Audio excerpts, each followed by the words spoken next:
Millionaire CEO sees the signature on the painting the girl begged him to buy and breaks down in tears. Before we dive into the story, drop a comment below and tell us where you're watching from. Enjoy the story. The October wind whipped through Manhattan's Steel Canyon, sending golden leaves spiraling past James Morgan's office window. From his penthouse suite atop the Morgan Tower, the 42-year-old billionaire barely noticed the spectacular autumn display. His attention was fixed on the latest acquisition for his world-renowned art collection, an early Elizabeth Bennet canvas that had cost him $8 million. "Another EB for the vault, sir," his assistant Catherine remarked, placing the authenticity papers on his desk. James nodded without enthusiasm. 17 down, 1 to go. The famed Redemption series remained incomplete, the final 18th painting continuing to elude him despite 15 years of searching. He turned, back to the window, his reflection staring back at him. Perfectly tailored suit, perfectly empty life. The art collection that had become his obsession filled the walls of his homes but couldn't fill the hollowness inside him. Something caught his eye, a small flash of yellow on the sidewalk below. Squinting through the glass, he spotted a makeshift lemonade stand and a small figure with copper-colored hair, oddly out of place among the suits rushing past. "Catherine, is that a child selling lemonade outside our building?" "In October?" Catherine joined him at the window. "Yes, she's been there all week. Security says she's harmless, just a girl trying to make a few dollars." "In the financial district? Hardly the place for a lemonade stand." As if sensing his gaze, the girl looked up. Even from 40 floors above, James felt the intensity of her determination. She held up a small sign he couldn't read, but her gesture was unmistakably directed at his window. "She's been asking if she could speak with you," Catherine added. "Security keeps turning her away." "Me? Why would she want to see me? Apparently she has something to sell you, not lemonade." James frowned. "How old is she?" "About 12, they think." Something about the girl's persistence nagged at him. "Tell security to let her up tomorrow. 10 minutes, that's all." Catherine raised an eyebrow but nodded. 10 minutes with James Morgan, you'll make her day. Little did he know that this encounter would completely transform his life. Hannah Wilson's hands trembled as the elevator climbed to the top floor of Morgan Tower. The security guard beside her stood silently, his earlier skepticism replaced with curiosity after his boss's unexpected summons. "Remember, kid, 10 minutes, he said as the doors opened to reveal a sleek reception area. Hannah clutched her canvas tighter, wrapped carefully in her mother's old scarf. "That's all I need." Catherine greeted her with professional politeness, eyeing the wrapped package. "Mr. Morgan will see you now." Inside the sprawling office, James Morgan stood by the window, his back to the door. The walls displayed spectacular artwork, and Hannah immediately recognized 3 of her mother's earlier pieces. "Mr. Morgan," Hannah began, her voice steadier than she felt. "Thank you for seeing me." He turned, his expression unreadable. "You're quite persistent. Most adults don't try as hard to reach me. Mom said sometimes you need to stand your ground until the right people listen." She stepped forward. "I'm Hannah Wilson." "And what brings you to sell lemonade outside a financial tower in autumn, Hannah Wilson?" "The lemonade was just to be noticed," she admitted. "This is what I came to show you." She carefully unwrapped the canvas. James approached with professional disinterest that vanished the moment the painting was revealed. A stunning abstract scene in blues and golds, unmistakably Elizabeth Bennet's style. His breath caught as his eyes found the signature in the corner. "Where did you get this?" His voice had lost its businesslike tone. "My mother painted it, before she died 2 months ago." Hannah watched his reaction carefully. "Elizabeth Bennet Wilson was my mom." James sank into his chair, eyes fixed on the painting. "Elizabeth Bennet. Had children?" "3 of us. I'm the oldest. Olivia's 9, Max is 6. Her voice wavered slightly. "We're going to lose our house next week unless I can sell this painting. Mom said it would be valuable to the right collector." James stared at the canvas, then at Hannah's face, seeing the resemblance now. Those same determined eyes that had once stared into his after pulling him from a wrecked car. "This is the final piece of the redemption series," he whispered. Hannah nodded. Mom called it Guardian Angel. She said it would complete a story. James's fingers hovered over the brushstrokes, not quite touching. "Do you know what this is worth?" "Enough to save our home, I hope." "Much more than that." He looked up, his eyes unexpectedly damp. "Where are your siblings now?" "Home with Mrs. Abernathy next door, but she can't watch them much longer. Her daughters, moving her to a retirement home." James pressed a button on his desk. "Catherine, clear my afternoon, and have the car brought around." He turned to Hannah. "I'd like to see where Elizabeth lived, and meet her other children." The painting that had eluded him for years had finally appeared, along with a connection to the woman who had once saved his life, and then vanished. James's Bentley looked absurdly out of place on Maple Street, a modest neighborhood in Queens, where tidy but aging homes lined the cracked sidewalks. Hannah fidgeted in the leather seat, uncertain what to make of the billionaire's sudden interest. "It's the blue one." She pointed to a 2-story Victorian house that had once been charming, but now showed clear signs of neglect. Peeling paint, a sagging porch, and an overgrown garden revealed the struggles of its recent past. "Mom got too sick to keep up with things," Hannah explained, watching James's expression. "And then the medical bills." James nodded, studying the structure with unexpected emotion. "She lived here all this time." Inside, the contrast between neglect and care was striking. Though shabby, the home was meticulously clean. Faded furniture was arranged with purpose, and the walls, James noted immediately, were adorned with dozens of Elizabeth's sketches and smaller paintings, none valuable enough for galleries but exquisite in their intimacy. "Hannah, you're back early." A small girl with dark braids came running from the kitchen, stopping abruptly at the sight of the stranger. Behind her, a tow-headed boy peeked shyly. "This is Mr. Morgan," Hannah explained. "He's interested in Mom's painting." An elderly woman appeared from the kitchen, wiping her hands on a dishcloth. "Thank heavens you're here. I need to leave for my doctor's appointment." She eyed James suspiciously. "Who's this?" After brief introductions and Mrs. Abernathy's departure, James found himself seated at a worn kitchen table while Hannah made tea. Olivia watched him with undisguised curiosity, while Max remained half-hidden behind a doorframe. "Your mom was very talented," James said, trying to bridge the awkward silence. "She painted every day, even when she was sick," Olivia volunteered. "She said her hands needed to keep telling stories." Hannah placed a chipped mug before him. "The bank says we have to be out by Tuesday. That's why I've been trying to sell the painting." James sipped the too-sweet tea. "May I see the foreclosure notice?" Hannah produced a stack of official letters, watching as James reviewed them with growing concern. The situation was worse than he'd imagined. Not just a mortgage in default, but medical debt that had completely overwhelmed Elizabeth's modest estate. "How have you been managing?" he asked, noting the nearly empty refrigerator visible through the open door. "I babysit after school, and Olivia sells her friendship bracelets at the park." Hannah's matter-of-fact tone broke his heart. "Mom's health insurance ran out when she couldn't work anymore."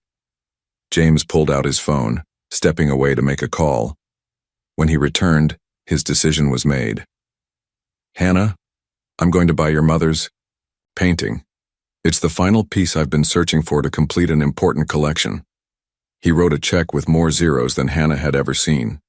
"This should cover the mortgage and leave enough for expenses until we figure out a more permanent solution." "We?" Hannah asked cautiously. "Your mother saved my life once," James said, glancing at the children's confused faces. "I owe her a debt I never repaid. Let me help now."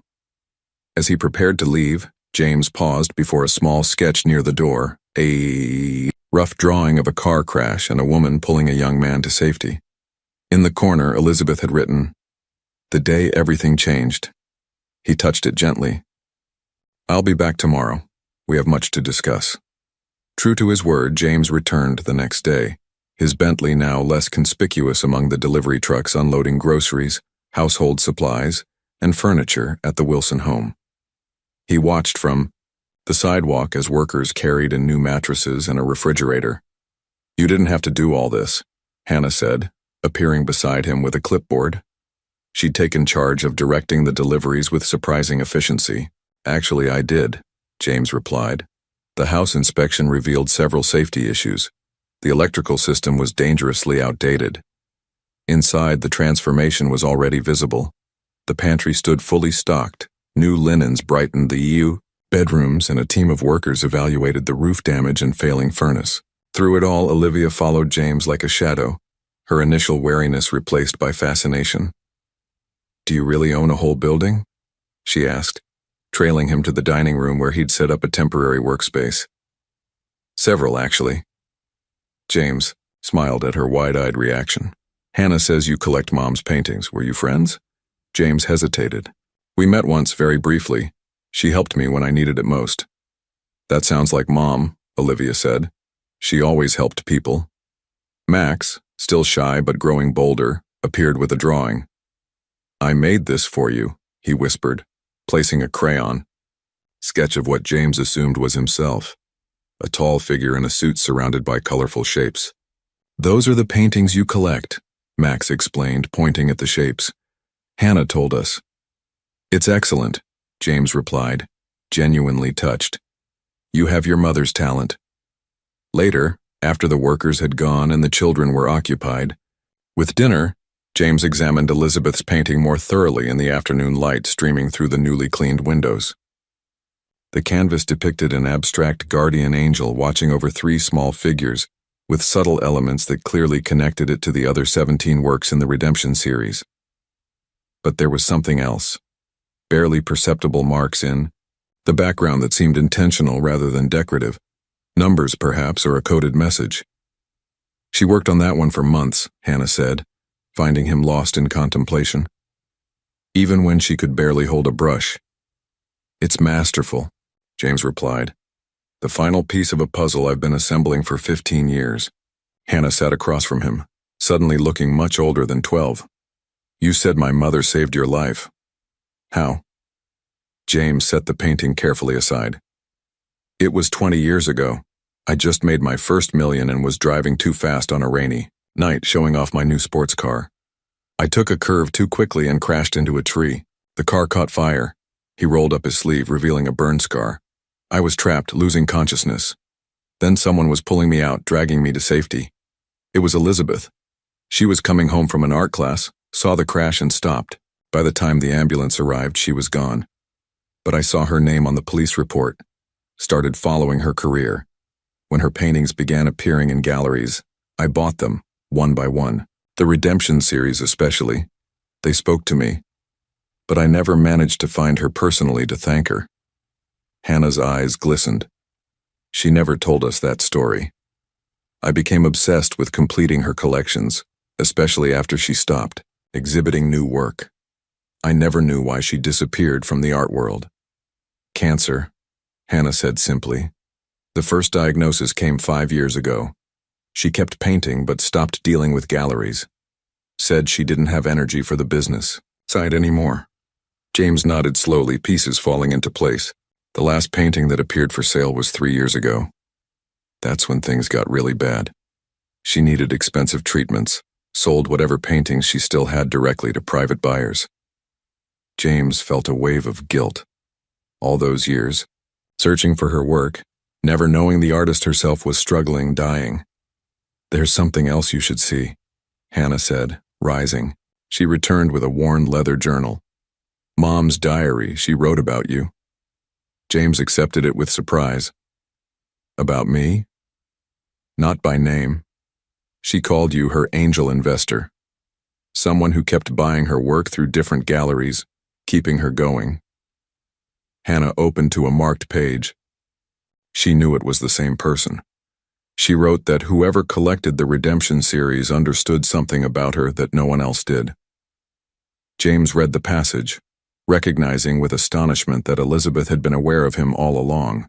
His Anonymous purchases through various galleries and auction houses forming a lifeline she had recognized. "The 18th painting," he murmured. "She knew I was looking for it." Hannah nodded. "She finished it just before she died, said it would find its way to complete the circle." As Max and Olivia's laughter echoed from the kitchen, James realized that Elizabeth had entrusted him with far more than just the final piece of an art collection. The autumn days fell into an unexpected rhythm. James found himself spending more time at the Wilson home than at his penthouse. He'd set up a small office in the newly refurbished sunroom, taking video calls while watching Max construct elaborate block structures in the garden. The house itself was transforming.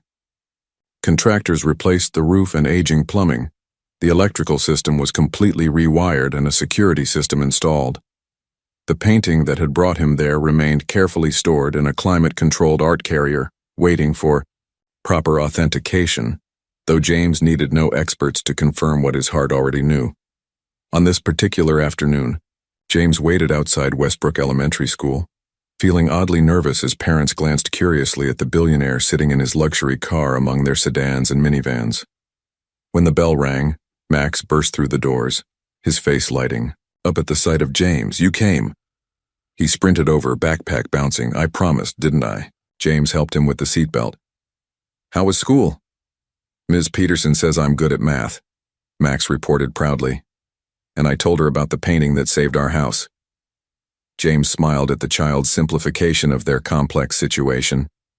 In Max's world, everything had been solved by a painting and the mysterious rich man who had appeared in their lives. But the reality wasn't so simple. James's phone buzzed with a message from his attorney. "Painting authenticated. Conservative valuation.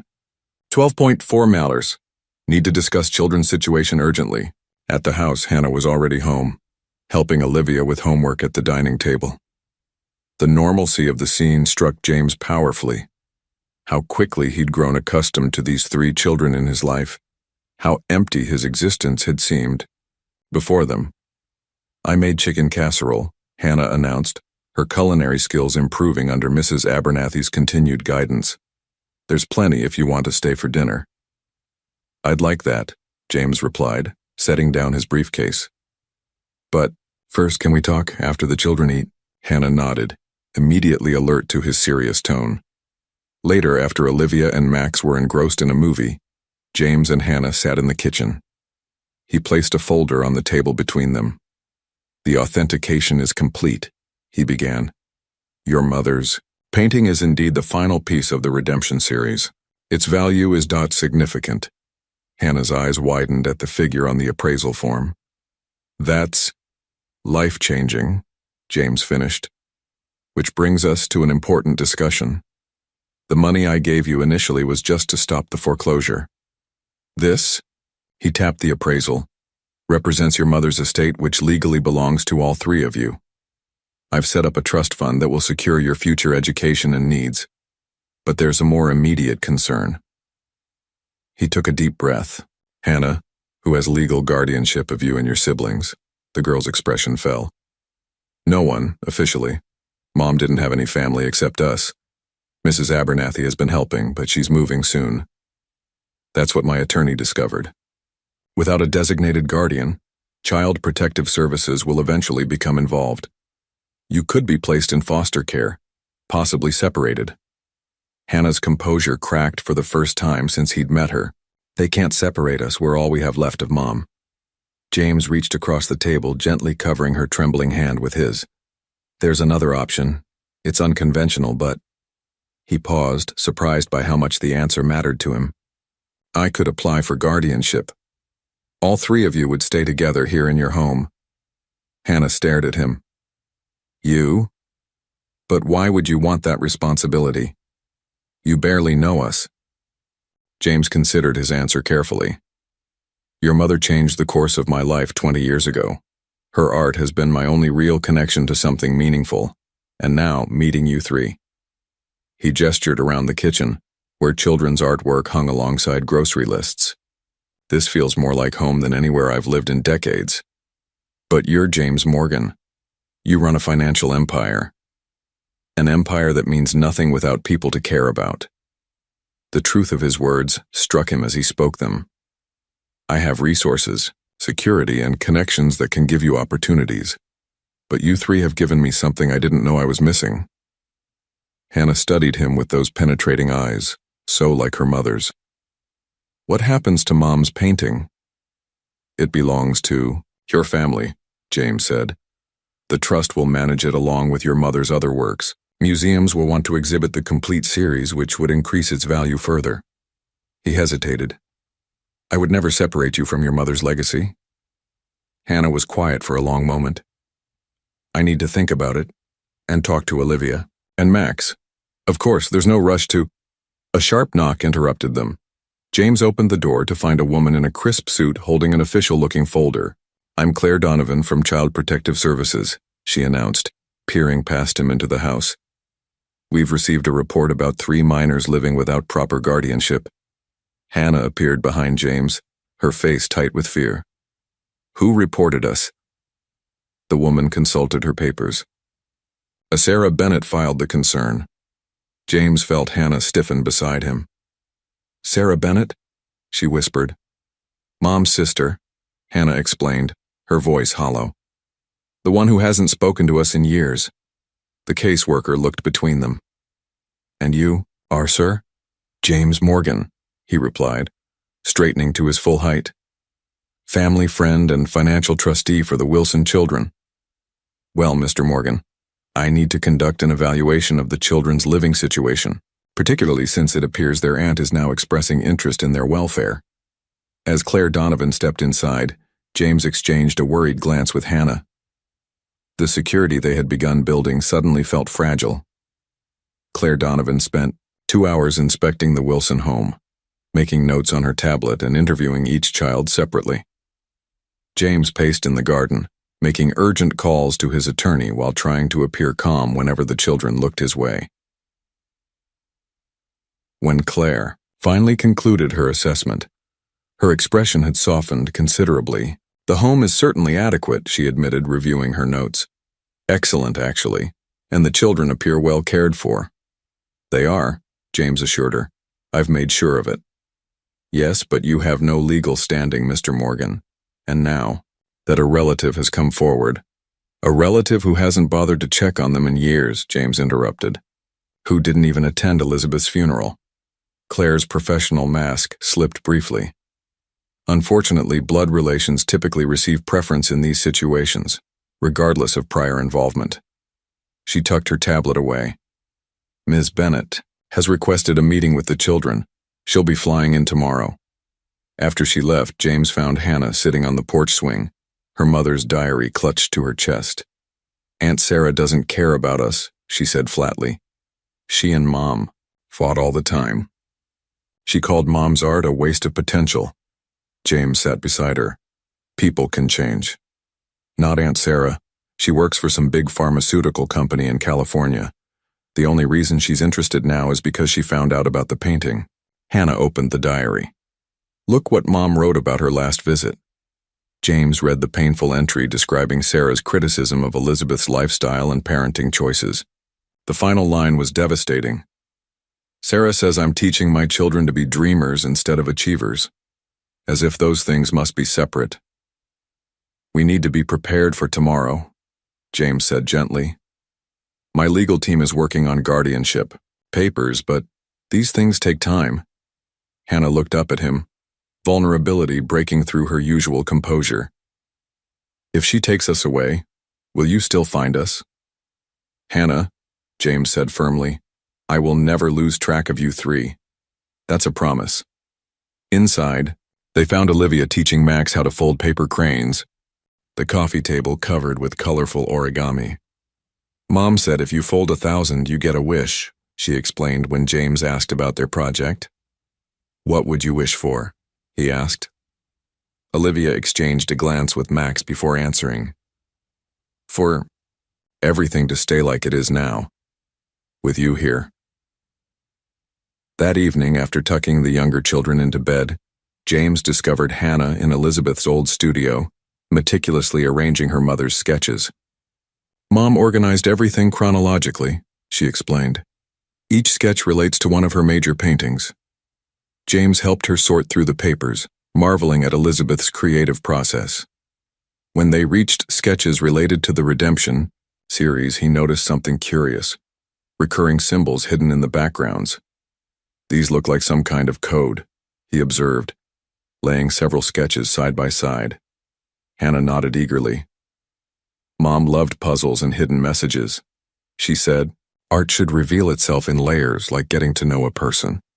Together they began analyzing the symbols, losing track of time until Max appeared in the doorway, clutching his teddy bear. I had a bad dream, he whispered, about the lady coming to take us away. James and Hannah exchanged concerned glances. Tomorrow would bring Sarah Bennett and whatever intentions she harbored, genuine or otherwise. Come here, James said, opening his arms. No one is taking you anywhere. As Max settled against him, James realized how completely these children had claimed his heart. Whatever happened tomorrow, he would protect them, just as Elizabeth had once protected him. Sarah Bennett arrived precisely at 2 o'clock, stepping out of a taxi with the brisk efficiency that had propelled her to an executive position at Medicorp Pharmaceuticals. She surveyed the Wilson home with visible surprise, noting the recent renovations and landscaping. Inside, James had prepared the children as best he could. Hannah sat rigidly on the sofa, her arm protectively around Max. Olivia fidgeted beside them, twisting a friendship bracelet around her wrist. James stood nearby, trying to project calm while his attorney, Marcus Delgado, arranged documents on the dining table. The doorbell rang and time seemed to freeze. Remember, James said softly, just be yourselves. Sarah Bennett was Elizabeth's, opposite in every way, sleek, polished, with sharp features and calculating eyes. Where Elizabeth had been warm colors and fluid movement, Sarah was monochrome precision. Even her smile seemed practiced as she entered the living room. My goodness, she exclaimed, studying the children. How you've all grown. Hannah, you look just like your mother. Her gaze swept over James. And you must be Mr. Morgan, the benefactor. Marcus stepped forward. Marcus Delgado, legal counsel for Mr. Morgan and the Wilson Children's Trust. Sarah's smile tightened. I wasn't aware children required legal representation to meet their aunt. Under these circumstances, clarity is important, Marcus replied smoothly. An uncomfortable silence followed until Hannah spoke.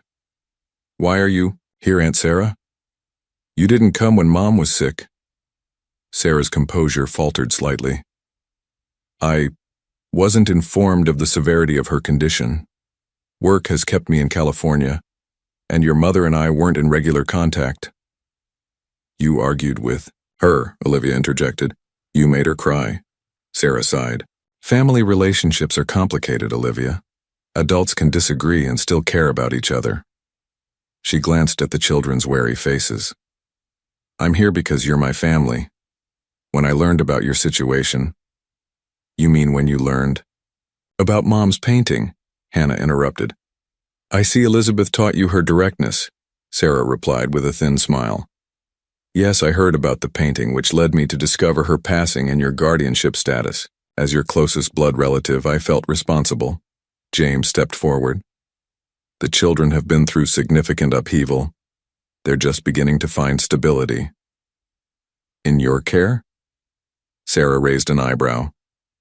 A single businessman with no experience raising children? A man whose connection to this family comes from a chance encounter decades ago and an obsession with my sister's art. Mr. Morgan has been here for us, Hannah countered. Where were you when Mom couldn't afford her medication? When we were eating ramen for days straight?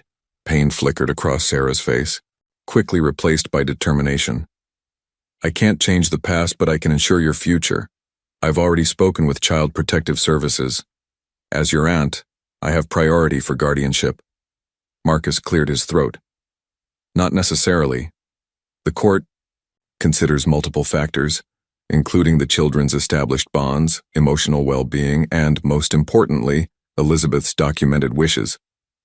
Sarah turned sharply. My sister left no will. Not a traditional one, James agreed. He nodded to Hannah, who brought forward the leather diary and spread out Elizabeth's sketches. But she left clear indications of her desires. Hannah carefully showed the coded symbols they'd discovered in her mother's artwork, particularly those in the Redemption series. Mom was creating a message throughout her final works. We've been deciphering it. Sarah looked skeptical. This is hardly legally binding. The court may disagree, Marcus replied, especially combined with Elizabeth's journal entries regarding your estrangement and her wishes for her children to remain together. I have no intention of separating them, Sarah protested. But you do intend to move them to California, James stated, watching her reaction. Away from their home, their school, their friends, away from their mother's final resting place. Sarah's composure cracked. I have responsibilities, a career. I can't simply relocate to Queens. And the painting? James asked quietly. What are your plans for Elizabeth's masterpiece? A telling pause. Naturally, it would be sold to provide for the children's future. It already has been, James replied, along with proper trust management to ensure the children benefit from their mother's legacy while preserving her artistic vision. Max, who had remained silent until now, suddenly spoke up. I don't want to go to California. I want to stay with James. Sarah stared at the little boy, clearly unprepared for his attachment to a man who'd been a stranger just weeks ago. Perhaps we should all take some time to consider what's truly best for the children, Marcus suggested diplomatically. After Sarah left, promising to return the following day, Hannah collapsed onto the sofa, exhaustion etched on her face. She's going to take us away, isn't she? James sat beside her. Not if I can help it, and I believe we found something important today. What's that? Your aunt's true motivation. She came expecting to control your mother's final masterpiece. Finding it already sold and you three protected by legal safeguards wasn't in her plan. Later that night, after the younger children were asleep, James found Hannah in the studio, again, intently studying her mother's sketches under a desk lamp. I found something, she whispered, eyes bright with discovery. Look at these symbols in the background of the guardian angel painting. They match this sketch dated 3 months before she died. James examined the papers, his heart quickening, as he recognized the pattern. It's a reference to the hospital room where I recovered after the accident, the room where she saved me. Hannah's fingers traced the delicate code. And here, these marks that look decorative, they're actual words when you connect them properly. She demonstrated, revealing a hidden message. The circle closes where it began. He will guard them as I guarded him. James stared at the revelation, emotions overwhelming him. Elizabeth had known all along, known who was collecting her work, understood the connection between them, and ultimately entrusted her children's future to the man whose life she had saved. Your mother planned this, he whispered. She knew somehow that I would find you. Hannah nodded, tears shining in her eyes. She was always 2 steps ahead of everyone.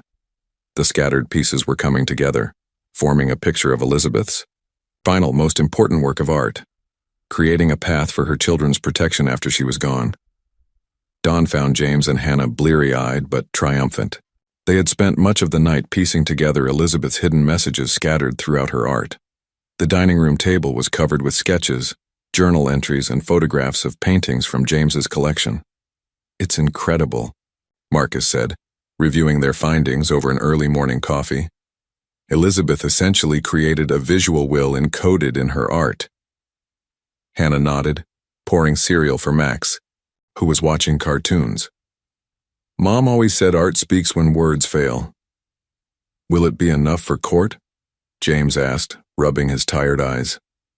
Combined with the children's clear preference and your established relationship, it strengthens our case considerably. Marcus organized the evidence into his briefcase. But Sarah has biological connection on her side, which courts typically favor. Olivia entered the kitchen, immediately sensing the tension. Is the mean lady coming back today? She's not mean, James corrected gently. She's your aunt, and she thinks she's doing what's best for you. But she doesn't know what's best, Olivia insisted. She doesn't know us at all. The doorbell rang, interrupting their conversation. James tensed, expecting Sarah, but instead found Claire Donovan from Child Protective Services. "Ms. Donovan, we weren't expecting you." "Surprise, visits are part of our assessment process," she explained, stepping inside. Her eyes caught the evidence spread across the dining table. "I see you've been busy." James and Marcus explained their discovery while Claire examined Elizabeth's coded messages with professional interest. When Hannah demonstrated how the symbols connected across different paintings, Claire seemed genuinely impressed. "This is unusual," she admitted. "In most cases, we have either a clear legal document or nothing at all. My mom wouldn't leave us without a plan," Hannah said with quiet conviction. "She just made it part of her art like everything else important." Claire spent the next hour observing the household routine, how naturally James helped Max with his shoelaces, the easy way Olivia showed him her school project, how Hannah coordinated with him on the day's schedule. It was clear to everyone that they had become a functional family unit. "Mr. Morgan," Claire said as she prepared to leave, "I'll include these observations in my report. The children are clearly thriving in your care." "And Ms. Bennett's claim?" Marcus inquired. Claire's professional mask slipped slightly. "Between us, her interest seems to have developed rather suddenly for someone who hasn't been involved in the children's lives." She hesitated. She did mention plans to list the house for sale if she obtains guardianship. Something about the real estate market being favorable. After she left, James paced the living room. "She wants to sell the house, Elizabeth's home, and take us to California," Hannah added, her face pale. "Not if I can help it," James promised, just as the doorbell rang again. This time it was Sarah, accompanied by a sharp-looking woman she introduced as her attorney, Patricia Wells. "I've been reviewing your situation," Sarah began without preamble, settling onto the sofa, "and I'm prepared to make a generous offer." "This isn't a business negotiation," James replied. "Everything's a negotiation, Mr. Morgan." Sarah nodded to her attorney, who opened a briefcase. "I'm willing to allow you visitation rights after the children relocate to California, even some input on their education." Hannah, sitting beside James, stiffened. "We don't want to go to California," Sarah continued as if she hadn't spoken. "Additionally, I understand your attachment to Elizabeth's artwork. I'm prepared to arrange for you to maintain possession of the final painting through a long-term loan agreement once it's been properly appraised and insured as part of the children's assets." Marcus leaned forward. "Ms. Bennett, the painting has already been authenticated and placed in trust for the children. Mr. Morgan has no personal claim to it." Sarah's practiced smile faltered. "I don't understand." "James bought the painting from us fair and square," Hannah explained. "Then he put the money in a trust for us. He doesn't own it, and neither do you." "That's impossible." Sarah turned to her attorney. "The painting is worth millions, which is precisely why it's being professionally managed for the children's benefit," Marcus interjected, "along with provisions for maintaining their home and education." Sarah's composure cracked. "This is ridiculous. They're children. They can't manage." "They aren't managing anything," James interrupted. "That's what trustees are for. Your sister ensured her legacy would support her children, not be liquidated for someone else's convenience." "Patricia." Wells touched Sarah's arm, whispering something that made her reluctantly fall silent. "Perhaps we should move this discussion to the preliminary hearing tomorrow," the attorney suggested smoothly. "The judge will want to hear directly from the children about their preferences." After they departed, James found Hannah in her mother's studio again, sitting cross-legged before the final painting. "Are you worried about tomorrow?" he asked, joining her on the floor. "A little," she admitted. "Aunt Sarah is pretty convincing." "She is," James agreed. "But remember what your mother wrote in her journal. Truth reveals itself in time, like layers of paint building a complete image." Hannah smiled slightly. "You memorized her words." "Some of them," James acknowledged. "They've become important to me." He hesitated. "Hannah, regardless of what happens tomorrow, I want you to know something. These past weeks with you, Olivia, and Max have been the most meaningful of my life. Even with all the problems, and the macaroni and cheese dinners." "James," Laughed, especially those. For years I've collected beautiful things, thinking they would fill the emptiness I felt. But it wasn't things I needed. It was people, Hannah finished. Mom used to say that too. James gently touched the corner of Elizabeth's painting. Your mother saved me twice, once from the car accident and now from a life without meaning. He looked at Hannah earnestly. Whatever the judge decides, we're connected now. Nothing changes that. Hannah nodded, determination replacing worry in her eyes. Mom's final message said the circle closes where it began. Tomorrow, we'll make sure it does. The family court occupied the third floor of a nondescript government building downtown. Despite its ordinary appearance, the tension in the air made it feel imposing as James led the Wilson children through security. Hannah gripped Olivia's hand tightly, while Max clung to James's leg, reluctant to venture further into the unfamiliar setting. Judge Eleanor Simmons's courtroom was smaller and less formal than James had expected, designed to be less intimidating for children. Still, Sarah and her attorney were already seated at one table, looking polished and confident. Marcus motioned James and the children to the opposite table, where folders of evidence were neatly arranged. Remember, James whispered, as they sat, just be honest about what you want. Judge Simmons, a woman in her 60s with kind eyes and a no-nonsense demeanor, entered and quickly established the purpose of the preliminary hearing: to determine temporary guardianship of the Wilson children pending a final decision. I understand. We have competing petitions, she began, reviewing the files. Sarah Bennett, maternal aunt, and James Morgan, a family friend? She glanced up questioningly. Marcus rose. Your Honor, Mr. Morgan was a significant part of Elizabeth Wilson's life. She entrusted her children's well-being to him through encoded instructions in her artwork and journals. Patricia Wells immediately objected. Encoded messages in paintings hardly constitute legal guardianship designation, Your Honor. Judge Simmons held up her hand. I've reviewed the submissions, including the CPS reports and the rather unique evidence from Ms. Wilson's artwork. She turned her attention to the children. In cases like these, I find it helpful to hear directly from those most affected. Hannah straightened in her chair as the judge addressed her first. Hannah, I understand you're 12 years old and have been caring for your siblings since your mother's passing. Yes, Your Honor. Mom taught me what to do if something happened to her. And how do you feel about possibly living with your aunt in California? Hannah glanced briefly at Sarah before answering. I've only met Aunt Sarah 3 times in my life. She and Mom didn't get along. We have a home here, friends, and Mom's studio where I can still feel close to her. And Mr. Morgan, how does he fit into your life? James found us when I was trying to sell Mom's painting. He didn't just buy it, he made sure we were okay. He fixed our house, got Max medicine when he was sick, and helped me understand Mom's messages. Hannah's voice grew stronger. He's not just some stranger. Mom trusted him. The judge turned to Olivia, who twisted her friendship bracelet nervously. Olivia, who would you prefer to live with? James, she answered immediately. He listens when I talk about my day. Aunt Sarah keeps looking at her watch. A flush crept up Sarah's neck as Judge Simmons suppressed a smile. Max was too shy to speak much, but when asked, he climbed onto James's lap and stated simply, "He's my James." Judge Simmons then questioned both Sarah and James about their motivations and plans for the children's future. Sarah spoke of excellent schools in California, cultural opportunities, and financial security.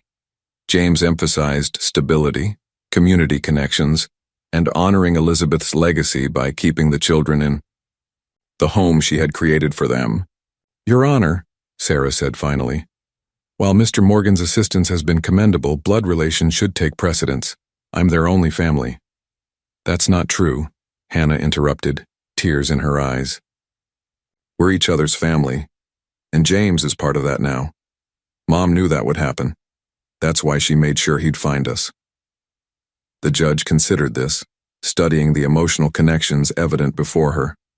The way Max leaned against James, how Hannah and Olivia positioned themselves protectively alongside him, creating a unit that looked remarkably like a family despite its unconventional formation. I'll review the evidence and testimonies, Judge Simmons announced. We'll reconvene tomorrow morning for my decision on temporary guardianship. No one slept well that night. James paced the living room long after the children had gone to bed, rehearsing arguments and scenarios in his mind. Upstairs, Hannah stared at the ceiling, listening to Olivia's restless turning in the next bed while Max mumbled in his sleep. At breakfast, they moved in tense silence, the usual morning chatter replaced by the weight of the coming decision. James tried to project confidence as he flipped pancakes, the children's favorite, but his smile felt strained. "What if the judge picks Aunt Sarah?" Olivia finally asked, voicing everyone's fear. James set down his coffee. "Then we'll appeal." But Judge Simmons seemed fair and thoughtful. "She'll consider what's best for you." "And what's that?" Hannah asked, her eyes searching his. "That you stay together," James replied firmly. "That you remain in the home your mother created. That you're with someone who understands your mother's vision for your future. That we stay with you," Max added simply, maple syrup dripping from his chin. "Yes," James agreed, his throat tightening. "That too." The courthouse seemed more imposing the second day. News of the unusual case, a billionaire art collector seeking guardianship of 3 children connected to a valuable painting, had leaked to local media. A few reporters lingered outside, forcing Marcus to usher them through a side entrance. Sarah arrived moments before the hearing resumed, immaculately, dressed and flanked by her attorney. She nodded stiffly toward the children but avoided James's gaze. Judge Simmons entered, her expression giving nothing away as she arranged her papers. "I've carefully reviewed all evidence in this matter," she began, "including CPS reports, character, references, financial statements, and the rather unique artistic testament left by Elizabeth Wilson." The courtroom fell silent. Hannah reached for James's hand under the table. "In matters of guardianship, courts typically favor blood relations," Judge Simmons continued. Sarah straightened slightly. "However, each case must be evaluated on its specific merits with the children's best interest as the paramount consideration." She looked directly at the children. "Hannah, Olivia, and Max Wilson have formed a significant attachment to Mr. Morgan, who has provided stability during an exceptionally difficult transition. Ms. Bennett, while offering financial security, has had minimal involvement in the children's lives and proposes significant disruption to their existing support system." Sarah's attorney began scribbling notes rapidly.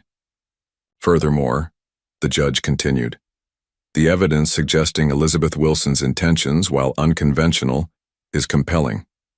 The consistent symbolism in her artwork, particularly the final painting, combined with her journal entries, suggests a deliberate plan to connect her children with Mr. Morgan." Judge Simmons folded her hands. "Therefore, I am granting temporary guardianship of all 3 Wilson children to James Morgan, pending final hearing in 6 months. The children will remain in their current home, with Ms. Bennett granted visitation rights to be arranged through the court." The relief that flooded through James was overwhelming. Hannah squeezed his hand so tightly it hurt, while Olivia bounced slightly in her chair. Even Marcus allowed himself a small smile. Sarah sat motionless, her expression unreadable. As the judge continued outlining specific conditions of the guardianship, Patricia Wells whispered urgently in Sarah's ear. When court adjourned, Sarah approached them in the hallway. James instinctively moved closer to the children. "Congratulations," she said stiffly. "The judge was clearly moved by your connection." "Sarah," James began, "the children would benefit from knowing their maternal family. I hope you'll still be part of their lives." Something flickered in her eyes, hurt perhaps, or regret. "They barely know me." "That could change," Hannah offered unexpectedly. "Mom would have wanted us to know you, even if you didn't always get along." Sarah glanced at her niece, surprise softening her features. "Perhaps you're right." She straightened her jacket. "I need to return to California, but I'll be in touch." As they watched her walk away, Marcus cleared his throat. A better outcome than expected. She didn't contest the temporary ruling. "Will," She fight the permanent one? James asked quietly. Time will tell, Marcus replied. But judges rarely reverse temporary placements that are working well. Outside, the October sunshine felt especially bright. Max ran ahead to the car, his earlier fears forgotten, while Olivia chattered about decorating her room, permanently now. Hannah lingered beside James. Mom was right, she said, looking up at him. The circle did close where it began. James nodded, understanding perfectly. Your mother saved me 20 years ago. Now I get to return the favor by taking care of what she loved most. Together they walked toward the waiting car and the home that had become theirs. The next 6 months transformed the Wilson house in ways, both subtle and profound. What had once been Elizabeth's studio gradually became a shared creative space. Hannah discovered her mother's talent had indeed passed to her, as she filled sketchbooks with increasingly confident drawings. Olivia commandeered one corner for her science experiments while Max's side overflowed with Lego constructions and model dinosaurs. James, who had once occupied a sterile penthouse without a single family photo, now found himself surrounded by evidence of vibrant life. Homework on the refrigerator, mismatched socks in the laundry, and the constant symphony of children's voices. On this particular evening, Hannah found him in the dining room, surrounded by documents. More guardianship. Paperwork? She asked, sliding into the chair beside him. Actually, something different. James pushed a folder toward her. The Carmichael Museum wants to exhibit your mother's complete redemption series, including the final painting. Hannah's eyes widened. A whole exhibit just for Mom's work? The curator calls it a significant rediscovery. They're particularly interested in the coded elements we found. James hesitated, but it would mean lending them the guardian angel painting. I wanted to discuss it with you first. Hannah considered this carefully. Would people learn Mom's whole story? About how she saved you and then you saved us? If you want them to know, yes. Then we should do it. Mom always said art needs to be seen to fulfill its purpose. The conversation was interrupted by the doorbell. Marcus stood on the porch, his expression serious. I received a call from Patricia Wells today, he said once they were seated in the living room. Sarah wants to discuss the permanent guardianship hearing. James tensed. Is she contesting? That's just it. She wants to meet with all of you before making her decision. 2 days later, Sarah arrived for dinner. The children watched cautiously as she handed James a bottle of wine and presented each of them with carefully chosen gifts. Art supplies for Hannah, a chemistry kit for Olivia, and dinosaur models for Max. Your mother mentioned your interests in her emails, she explained, noticing their surprise. We didn't speak often, but she kept me updated. Over James's roast chicken, his cooking skills had improved dramatically. Sarah seemed different. Less rigid, more attentive. She asked about school, listened to Olivia's detailed explanation of photosynthesis, and admired Max's dinosaur facts without checking her watch once. After the children were excused, Sarah turned to James. I've been doing a lot of thinking since the hearing. And I was wrong. She traced the rim of her glass. I thought biological connection automatically granted me rights, but it doesn't. Grant understanding. You understand these children in ways I don't. James waited, sensing there was more. The truth is, Sarah continued, I was jealous. Elizabeth always had this magic. People were drawn to her, inspired by her. Our parents favored her artistic soul over my practical nature. She sighed. When I heard about the valuable painting, I convinced myself I was protecting my niece and nephews from an opportunistic stranger. And now? Now I see what Elizabeth saw, someone who would care for her children because of who they are, not what they're entitled to. Sarah straightened. I won't contest the permanent guardianship. The children belong with you. Relief washed over James. Thank you. But, Sarah added, I would like to remain in their lives, to know them better. Elizabeth would have wanted that despite our differences. Later, after Sarah had gone, Hannah found James on the porch swing. Is Aunt Sarah going to try taking us again? She asked, settling beside him. No. She's withdrawing her petition. James put his arm around her shoulders. She wants to be your aunt, not your guardian. Hannah nodded thoughtfully. That feels right somehow. Inside, Olivia and Max were preparing the table for their traditional Friday movie night. The routine had become sacred. Popcorn in colorful bowls, pillows on the floor, and a film chosen by rotating vote. You know, James said, watching them through the window, the permanent guardianship hearing is just 2 weeks away. Are you nervous? Hannah asked. Terrified, he admitted with a small laugh. But also more certain than I've ever been about anything. Hannah leaned against his shoulder, a gesture that had become familiar and precious. Mom would be happy. You know that, right? I hope so. She is, Hannah said with absolute certainty. I can feel it. Together they went inside to join the others, the future clearer than it had been in months. The day of the permanent guardianship hearing arrived with crisp autumn air that mirrored the atmosphere from exactly 6 months earlier. The trees that had been budding with spring promise now blazed with fall colors, a cycle completed. James adjusted Max's bow tie in the hallway outside the courtroom. The boy had insisted on dressing like James for the important occasion and now fidgeted in his miniature suit and polished shoes. Do I look proper?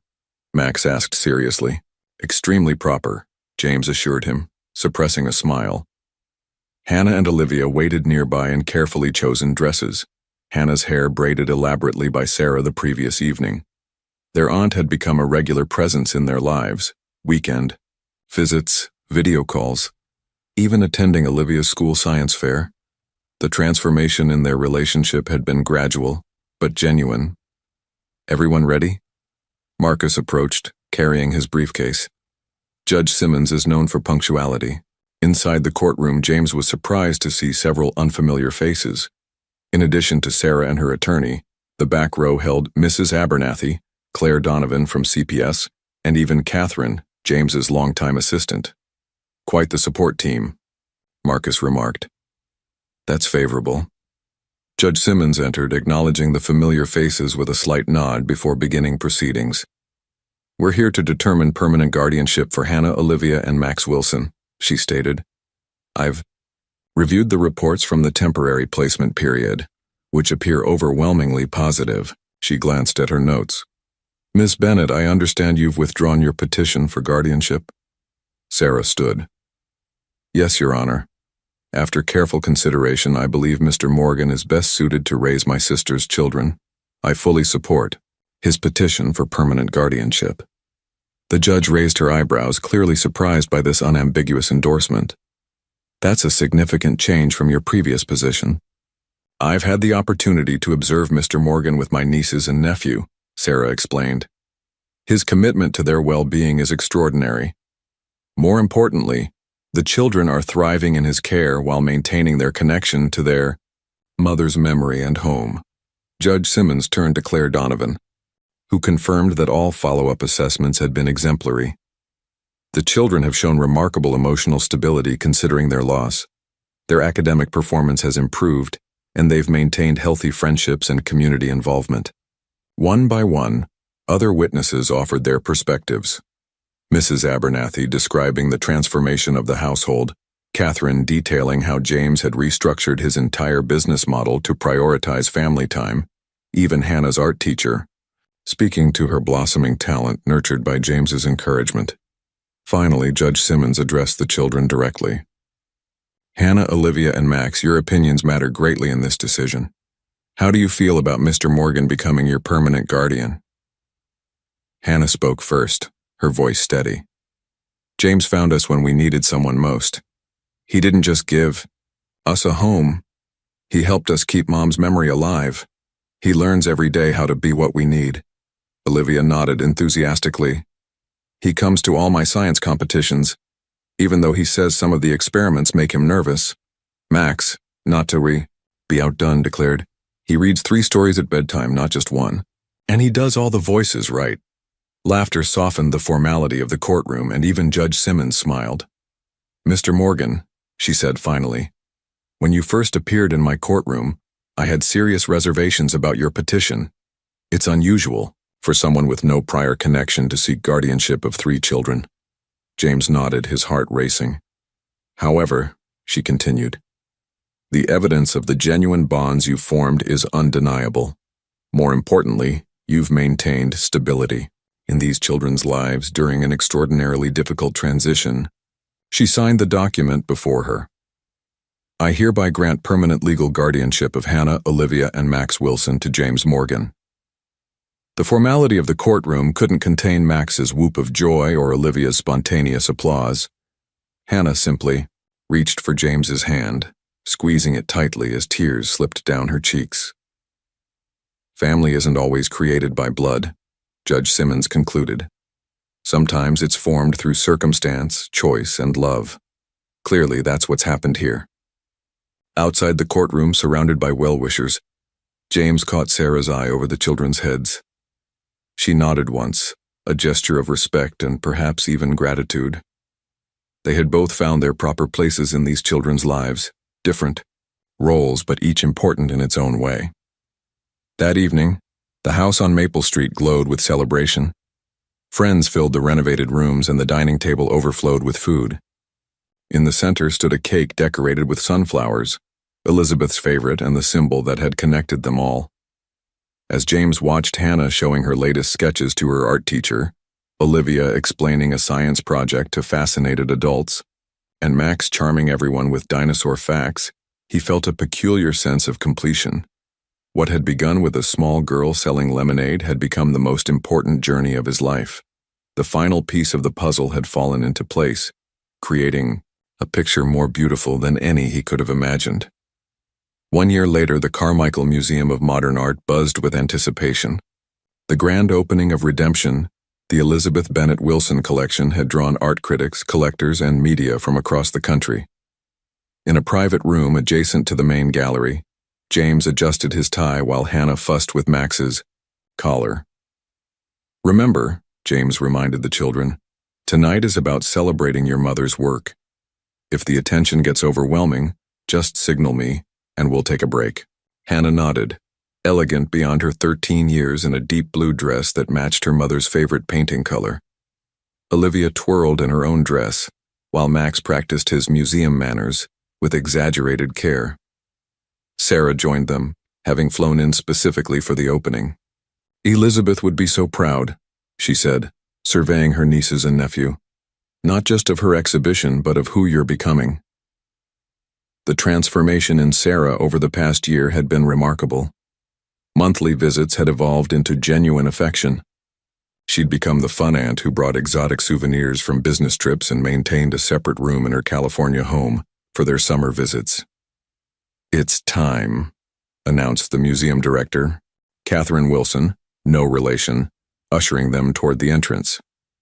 Mr. Morgan, would you and the children do the honors? Together, they cut the ceremonial ribbon. Applause echoed through the grand hall as they entered the exhibition space where all 18 paintings of the Redemption series hung in sequence for the first time ever, culminating with Guardian Angel. Art critics moved slowly through the exhibition, murmuring appreciatively about Elizabeth's technique and vision. Information panels beside each painting explained not only the artistic elements, but also the hidden code that Elizabeth had embedded throughout the series, the story of salvation, protection, and legacy that had ultimately saved her children. Mr. Morgan, called a journalist, is it true you discovered the final painting through pure chance? James smiled, his arm protectively around Max's shoulders. There was nothing chance about it. Elizabeth made sure her work would find its way to complete the circle. And now you're raising her children, another reporter observed. That's quite a responsibility for someone who was previously known for corporate acquisitions rather than family life. Hannah stepped forward before James could respond. Our mom knew exactly what she was doing, she said confidently. She chose James long before we met him. The confidence in her voice silenced further questions. The family continued their circuit of the gallery, pausing longest before the final painting. Guardian Angel had been positioned as the culmination of the exhibit, with Elizabeth's decoded message presented alongside it, explaining how she had saved a young man's life after a car accident, and how years later, He would become the guardian of her greatest treasures. In front of this painting, a small crowd had gathered, drawn by both its artistic merit and the poignant story behind it. "Is it strange?" Sarah asked James quietly, watching the visitors admire her sister's work. "Sharing something so personal with the public?" "Elizabeth deserves recognition," James replied. "Her art was meant to be seen, and this way her story lives on." As the evening progressed, Hannah found a moment alone with James in a quiet corner of the gallery. "I've been thinking about something," she said, suddenly serious. "What's that?" "About names. We're still the Wilsons and you're still Morgan." James nodded cautiously. "That's right. But we're a family now, legally and everything." Hannah twisted her program nervously. "What would you think about, maybe, us having the same name? Either way could work. We could be Morgans, or you could be a Wilson." James felt his heart swell, with emotion he couldn't quite contain. "Hannah, are you asking if I'd consider adopting you and your siblings?" She nodded, watching his face anxiously. "Is that weird? After everything's already settled with the guardianship?" "Not weird at all," James assured her, voice thick with emotion. "It would be the greatest honor of my life." Across the gallery, Olivia had charmed a group of art patrons with her intelligent observations, while Max proudly pointed out hidden symbols he'd helped discover in his mother's work. Sarah chatted amicably with Marcus about the children's trust fund and future educational plans family. Not formed in the conventional way, but no less real, no less profound. As Hannah rejoined her siblings, James gazed at Elizabeth's final painting, the guardian angel watching over 3 small figures, and whispered a silent thank you to the woman who had saved him twice. Once from a burning car, and then from an empty life devoid of love. The adoption proceedings were remarkably straightforward compared to the guardianship battle of the previous year. On a bright spring morning, James and the children entered the family court, the same one where Judge Simmons had granted permanent guardianship, with an atmosphere of celebration rather than anxiety. "Wilson Morgan or Morgan Wilson?" Olivia debated as they waited in the hallway. "I've been practicing my signature both ways." "What about just Morgan?" Max suggested, swinging his legs from the bench. "It's shorter to write on school papers." Hannah remained thoughtful. "Mom would want us to choose what feels right to us." Judge Simmons welcomed them with genuine warmth when they entered her courtroom. "Well, if it isn't my favorite unconventional family," she remarked, setting aside formality. "I've reviewed your petition for adoption, Mr. Morgan, and I must say it's a pleasure to see a happy ending in this courtroom." The proceedings were brief but meaningful. Each child was asked individually if they consented to the adoption and their choice regarding their surname. "I wish to be Hannah Elizabeth Morgan," Hannah stated clearly, "to honor both my mother and the father who chose us." Olivia and Max followed with similar declarations, though Max insisted on keeping Wilson as his middle name. "So I don't forget where I started." When Judge Simmons asked James to confirm his commitment, he spoke from the heart. "These children have given my life meaning beyond anything I could have imagined. Formally becoming their father only makes official what has been true in my heart. Since the day Hannah sold me lemonade on a cold October morning, then by the power vested in me," Judge Simmons declared, "I hereby decree that Hannah, Olivia, and Max are legally the children of James Morgan, with all rights and responsibilities therein." She signed the final document with a flourish. "Congratulations to the Morgan family." Afterward, they celebrated at Riverside Park, where Elizabeth had often taken the children to paint landscapes. Sarah joined them, bringing a cake decorated with the Morgan family crest alongside sunflowers, a perfect symbol of their blended history. "I have news," Sarah announced as they enjoyed their picnic. "I've accepted a transfer to the New York's office. I'll be moving here next month." "You're moving to New York?" Hannah asked, surprised. Sarah nodded. "I've realized what I've been missing by prioritizing work over family. You 3 are my connection to Elizabeth. I don't want to be just a holiday visitor in your lives." James offered his hand. "Welcome to New York." That evening, after the younger children were asleep, James found Hannah in her studio space, working on a large canvas. "May I?" he asked, gesturing to her work in progress. Hannah nodded, stepping aside to reveal a painting that showed unmistakable influence from her mother's style, but with her own distinct perspective. It depicted 5 figures in an abstract setting: James, herself, Olivia, Max, and a luminous presence that could only be Elizabeth. "It's beautiful," James said softly. "Your mother's talent lives in you." "I'm calling it Full Circle," Hannah explained, "for the exhibit at school." James nodded, understanding the significance. "Perfect title." Hannah set down her brush, suddenly serious. "Dad?" The word still felt new on her tongue. "Can I ask you something important?" "Anything. If Mom hadn't died. If you'd just bought her painting but she was still here. Would our lives still have connected somehow?" James considered this thoughtfully. "I believe they would have. Your mother created a path between us long before we knew it existed. The painting was just the vehicle." Hannah seemed satisfied with this answer. "That's what I think too." From the hallway came the sound of Max calling out in his sleep, a habit that had diminished but occasionally returned. James squeezed Hannah's shoulder before going to check on him. In Max's room, dinosaur nightlights cast gentle shadows across walls now covered with both prehistoric creatures and art prints. James sat on the edge of the bed, soothing Max back to sleep with the familiar reassurance of his presence. This was his life now. Midnight comfort, art studio conversations, science fair projects, and a home filled with laughter and occasional chaos. Nothing like the ordered solitude he had known before. Nothing he would trade for all the rare art in the world.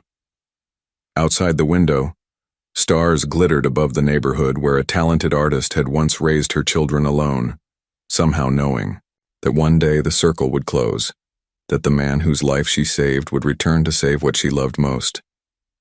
5 years to the day since Hannah had set up her lemonade stand outside Morgan Tower, the family gathered in the backyard of their Maple Street home. The old Victorian had been lovingly restored, its character preserved while its systems were modernized.